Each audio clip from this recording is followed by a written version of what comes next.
What if the world around you, your thoughts, your emotions, even the structure of your DNA, was being shaped not by what you see, but by what you hear? Or more precisely, by what you don't consciously hear at all? Since the dawn of time, sages, mystics, and initiates have whispered of a mysterious force, a power invisible to the eye, yet capable of moving mountains, healing wounds, and altering the very fabric of reality. This force is not wind, nor fire, nor light. It is sound, frequency, vibration. But sound is not merely a sensory experience.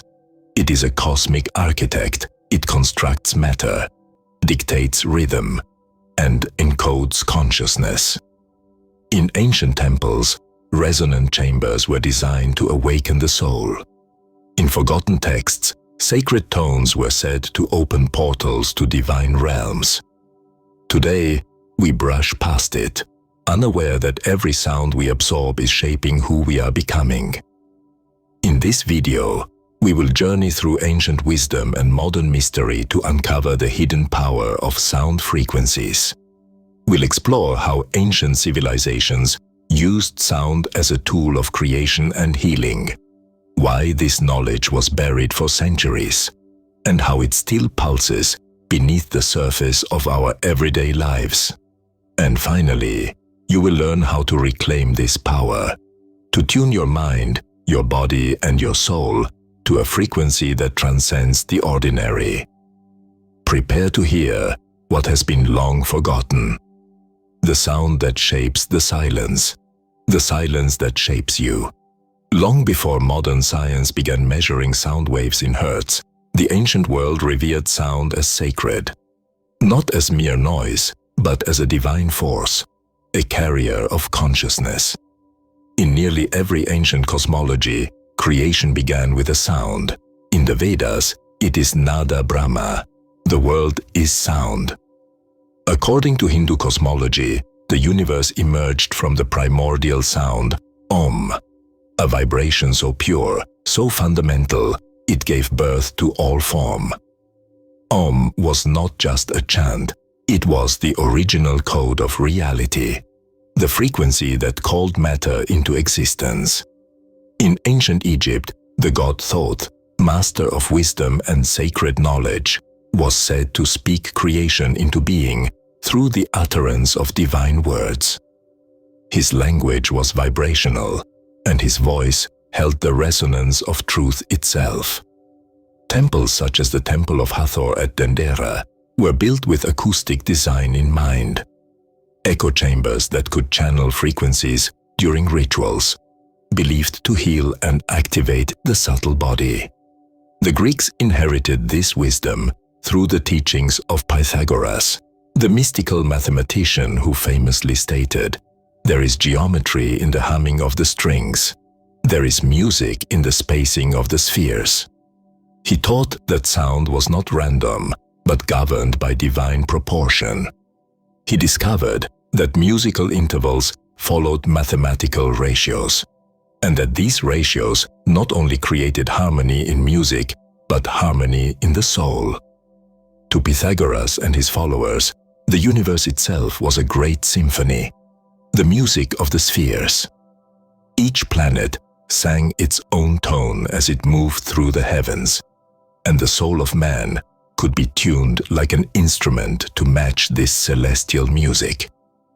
In the East, Chinese medicine and Taoist philosophy taught that each organ in the body resonates with a specific frequency, and sound could be used to balance the inner energies of the body.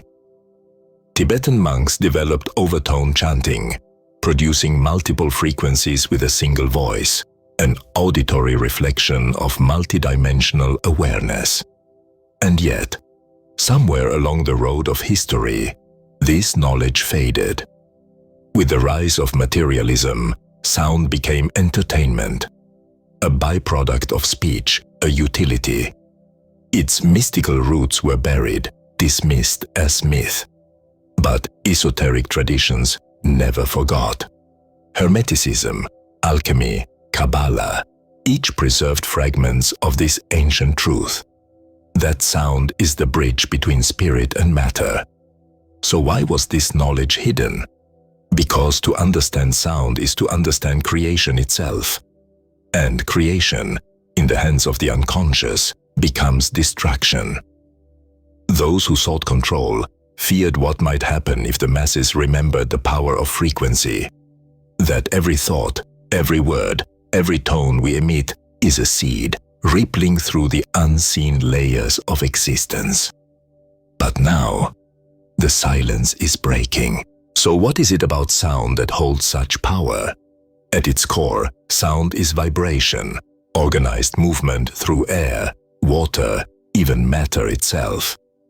But beyond the science lies the secret. Vibration is the fingerprint of consciousness. Everything vibrates. Every atom, every thought, every emotion carries a frequency. And sound, more than any other force, can synchronize, shift, and shape these vibrations. Imagine a still pool. Drop a single pebble into the water, and ripples expand outward. Now imagine your body, your mind, your energetic field as that pool, and sound as the pebble. With just the right frequency, sound doesn't just touch the surface. It penetrates, restructures, recalibrates. Modern experiments echo what the ancients knew intuitively. In cymatics, sound frequencies are made visible. Sand or water is placed on a vibrating plate, and what emerges are intricate, almost sacred geometric patterns. Low frequencies create chaotic, broken shapes. But as the frequency increases, order appears. Spirals, mandalas, grids that resemble ancient temple carvings. This is no coincidence. These patterns are not random. They are resonant blueprints, a visual proof that frequency organizes matter. Think about that. Sound gives shape to the formless. This is the hidden architecture of reality. Your thoughts have frequency, your emotions have tone. Your words, spoken or unspoken, ripple through your own biology and the world around you, influencing more than you can see. The mystics spoke of this in metaphor. The Bible begins, "In the beginning was the Word, and the Word was with God, and the Word was God." The word is not language. It's vibration, intention crystallized into sound, the creative utterance. But here's where the mystery deepens. Certain frequencies, specific tones, seem to affect the human psyche and body in precise ways. The ancient solfeggio frequencies, for instance, were used in Gregorian chants and healing rituals. Tones like 528 Hz, often called the miracle frequency, are said to repair DNA, uplift consciousness, and restore harmony within the body. These are not just claims, they're echoes of a deeper truth. Frequency is a doorway, and we're only beginning to remember how to open it. Let us now step deeper into the labyrinth, where science, mysticism, and forbidden knowledge converge. If sound frequencies shape reality, then why has this knowledge remained on the fringes, hidden beneath layers of skepticism, or dismissed as pseudoscience? The answer lies in the nature of control. Because to control a mind, you must first distort its frequency. To dull a population, you do not take away its tools, you detune them.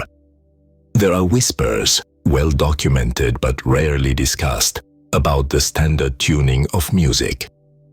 Before the mid-20th century, most music was tuned to 432 Hz, a frequency said to resonate with the natural harmonics of the universe, the human body, and the earth itself.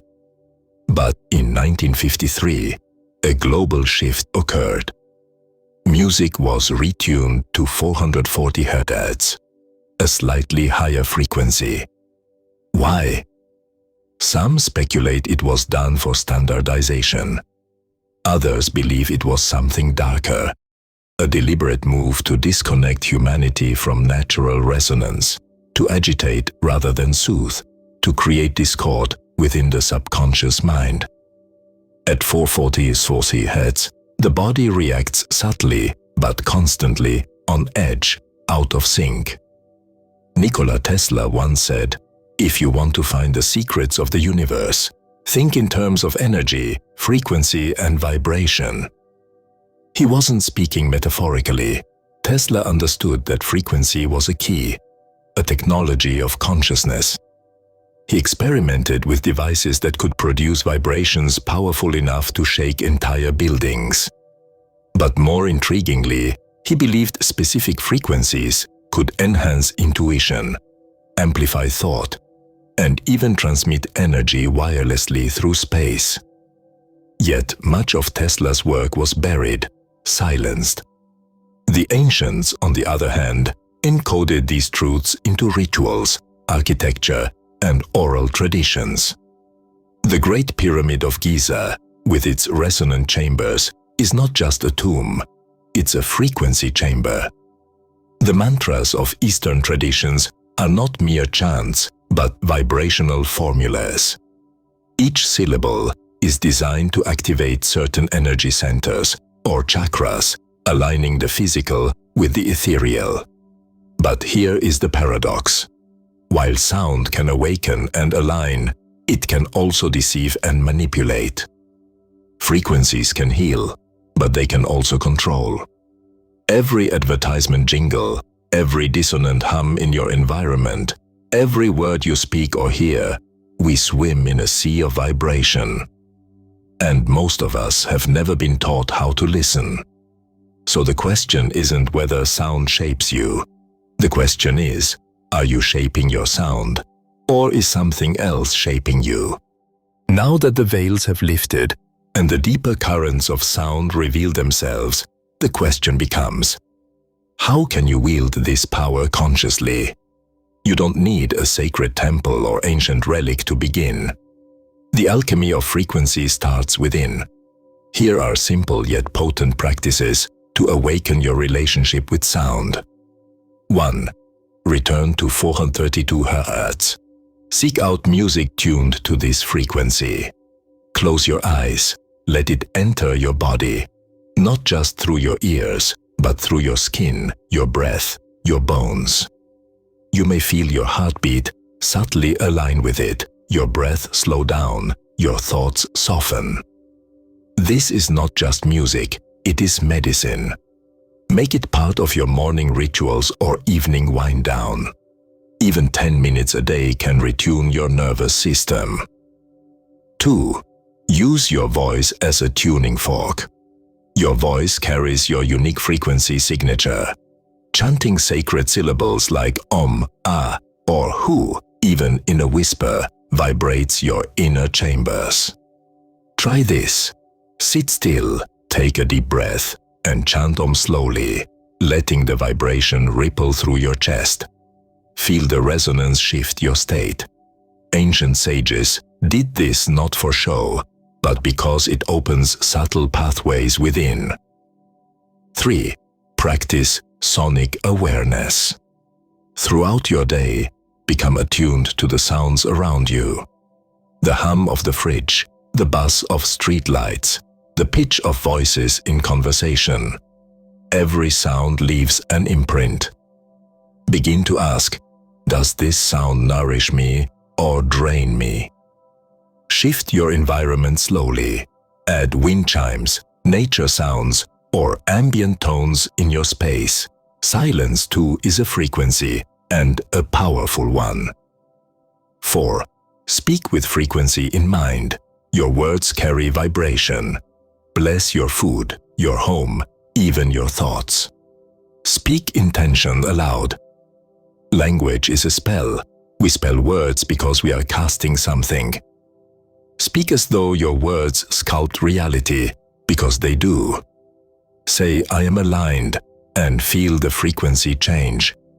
But a warning: once you begin to attune yourself, you may notice a discomfort around dissonant frequencies, crowded malls, chaotic music, aggressive voices. This is not a regression. It is a sign that your system is awakening. And lastly, remain patient. You are not just hearing sound. You are becoming sound. Reclaiming your voice, retuning your field. Frequency is not a quick fix. It is a slow remembering.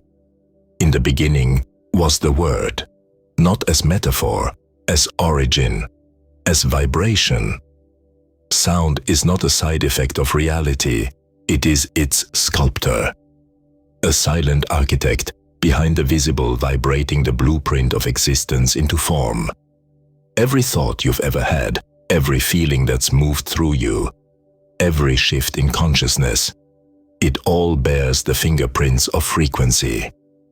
You are not separate from this orchestra, you are an instrument in it. Ancient mystics, from the Vedic sages to Egyptian high priests, understood this. They didn't just hear sound, they felt its geometry, its power to shape memory, body and soul. They knew that with the right frequency, stone could be lifted, pain could be transmuted, and the soul could be brought back into harmony with the divine source. Today, modern science is only beginning to catch up. We now know that frequencies can stimulate cellular regeneration, can shatter disease, can even alter the very expression of your DNA. But the true mystery, the most transformative frequency, is not out there. It's within you. Your voice, your breath, your intention, infused with sound, is a sacred tool. Use it to heal, use it to awaken, use it to remember who you are beneath the noise. So the next time you hear a song that gives you chills, a chant that stirs something ancient in your bones, or a silence so profound it feels like the universe is listening, know that you're not just hearing it, you are it. Now, I leave you with a question, not to be answered, but to be lived. What frequency are you resonating at? And what reality is it creating? If this stirred something within you, share your reflections below. Let this be more than a video. Let it be a signal, a frequency, a remembering. Until next time, listen closely. The universe is always speaking.